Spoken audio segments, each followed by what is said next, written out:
there was one key area where Negroes needed to excel if they wanted to make progress and be on par with other groups in America.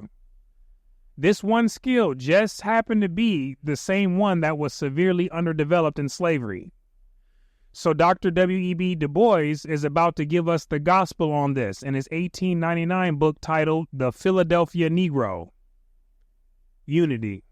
Looking back over the field which we have thus reviewed, the churches, societies, unions, attempts at business cooperation, institutions, and newspapers, it is apparent that the largest hope for the ultimate rise of the Negro lies in this mastery of the art of social organized life. When he says the ultimate rise, that means climbing from a low position, which is where the Negroes were at, in the basement, up to the highest potential, which is on the rooftop. And this getting from the basement to the rooftop depended on how well Negroes developed the skill of social organized life. And since Negroes were already in such a low situation, they couldn't be just decent or pretty good. They had to master the art of social organized life. Now, what is social organized life? This deals with people's everyday ability to live, work, cooperate, build, solve problems, raise kids, set standards, plan, handle conflicts, and so on and so forth. The ability to do all these things and more together in a structured and effective way is what goes into social organized life. Now, what does disorganized life look like? People showing up late to things, no clear leadership, every person for themselves, kids raising themselves in the streets, neighbors saying, "That's your kid, not mine," uncontrolled emotional responses when solving problems, and no shared vision. Now, what does organized social life look like? The opposite.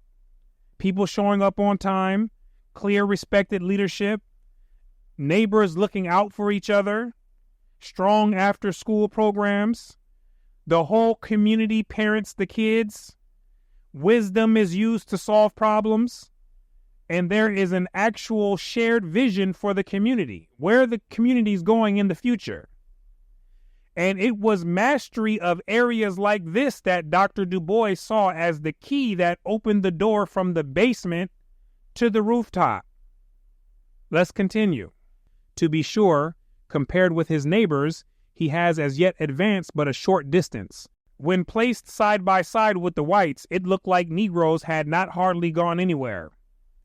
They had some movement, but the movements appeared minimal when compared to the white community. And this goes to show how far behind Dr. Du Bois realized Negroes were in the art of social organized life. We are apt to condemn this lack of unity, the absence of carefully planned and laboriously executed effort among these people, as a voluntary omission, a bit of carelessness. People are quick to blame Negroes for having little unity and for not taking time to properly plan and put persistent effort into carrying out those plans. They say that Negroes don't care enough. It is far more than this. It is lack of social education, of group training, and the lack can only be supplied by a long, slow process of growth. It's not just being careless. The deeper reason is that Negroes didn't have the knowledge and experience. The culture and consciousness they inherited from slavery didn't socially educate them for the city environment in Philadelphia. They weren't trained how to work together, solve community problems, build institutions, and cooperate effectively. Skills that require long-term development over generations. This is what he's referring to. And this was the real tragedy of slavery, not the lack of any economic advancement or the wealth gap, which are important too in their own rights. But the elephant in the room is the mentality that Negroes were forced to develop. That's the real hindrance. Because we have seen many groups of immigrants start out poor in America and then climb to the rooftop in one generation. They didn't start out with a lot of money, but neither did they start out with the Negro mentality. That's the key. So although they lacked money, they were skilled in social organized life, which allowed them to turn the little that they had into a lot, because they were on the same page with the people and they were all doing it together. And this was all very new to Negroes. So as a whole, they weren't very skilled at it. And it takes time to develop these skills, just like any other skill does. And the chief value of the organization studied is that they are evidences of growth, meaning the biggest value of the Negro churches, societies, and other organizations is that they do show some sign of growth, of actual accomplishment. They have, to be sure, something to show, but nothing to boast of inordinately. It's something, but nothing to hoop and holler about. It's progress, but it's still very modest, or a short distance like he mentioned earlier. The churches are far from ideal associations for fostering the higher life. He didn't see the church as the best place for helping people reach the higher life. What's the higher life? Higher morals, values, standards, education, discipline, culture, character, and better jobs, family, and neighborhoods. Now, he mentioned just earlier in the book that all movements for social betterment were likely to center around the church. And he said that because the church was the institution with the most influence on Negroes, and they were already highly involved in it. So what he's saying now about the church not being the best to foster the higher life, that's dealing with how Negroes use the church. And he's about to explain. Rather, they combine too often intrigue, extravagance, and show with all their work, saving, and charity. They mix the behind-the-scenes drama, flashiness, and doing the most to be noticed with their good works of charity and savings. So too many counterproductive elements within the organization that sent the wrong message to the community.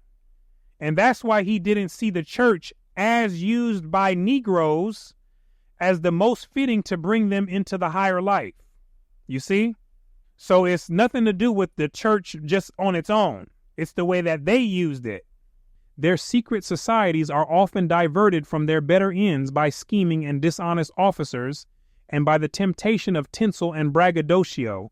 Now he's dealing with the secret societies. He says these have lost their ways. They have been turned away from the path of righteousness by corrupt leaders and the desire to appear flashy and look impressive. Right? We're looking at a pattern here. Their beneficial associations, along with all their God work, have an unenviable record of business inefficiency and internal dissension. Groups like the Mutual Aid Organization did the work of God. But on the other hand, they had a reputation for being poorly managed and for a lot of fighting amongst themselves. And yet, all these and the other agencies have accomplished much.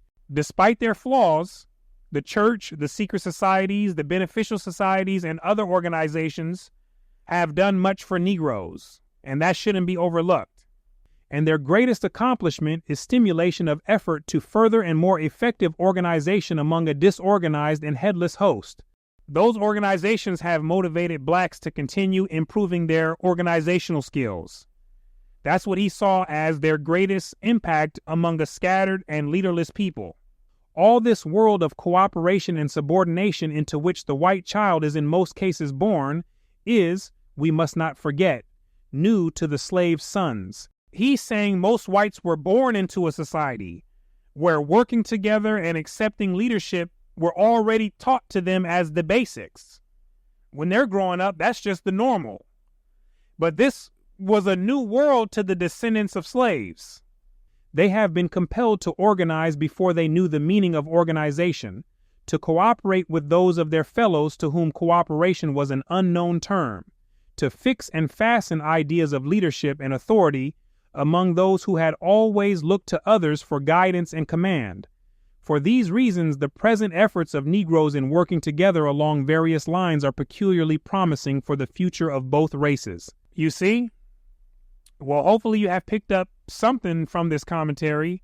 There's a lot to ponder on, a lot to think about, so make sure to go and do that, because people like Dr. Du Bois, Booker T. Washington, and many other writers from these earlier periods, they left some very very valuable insight on what needed to be done to climb out of the pit. And so the only thing that needed to be done was to actually do it. You see? So from here, we're going to stop and we're going to pick up in the next commentary. I thank you for your time and attention. My name is Brooklyn St. Michael, and I'll see you in the free world.